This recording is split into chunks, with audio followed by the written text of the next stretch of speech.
My mom taught me to make pies at a very young age because she loved pies, but she didn't love making them. And so this is something I've been doing my whole life.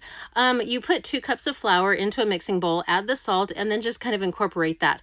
I've always used Crisco, but a couple of you suggested trying lard. And so I decided to try lard. It's actually cheaper than Crisco, and I started looking at the health benefits. It's so much better for you. And the pie crust, I thought it was good before. Wow, it makes that dough so much easier to work with. So incorporate that lard or the butter flavor Crisco in there.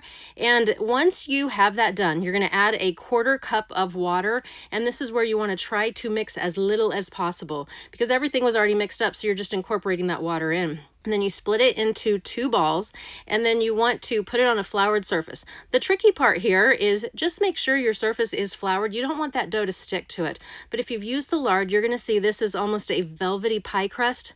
Roll it out to where it's an even thickness, a little bit larger than the size of the pie plate. I just fold it in half. I know there's the rolling pin trick and all that, but this is how I have always done it and love doing it.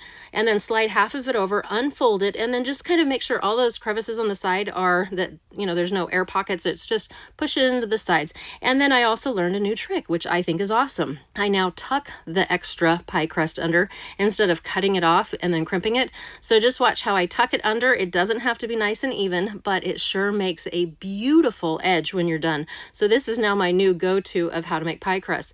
Once you have that all tucked under, I just take like my thumb on one hand, and then I take my pointer finger and my other thumb and just kind of make the scalloped edges with my finger. This, again, if you use lard, it is so buttery soft. Buttery lard, that's probably not the best play on words here, but see how I just make that scalloped edge? And from here, you can either par bake it or you can just put the fruit pie in, but here you have a beautiful pie crust that throws together pretty quickly.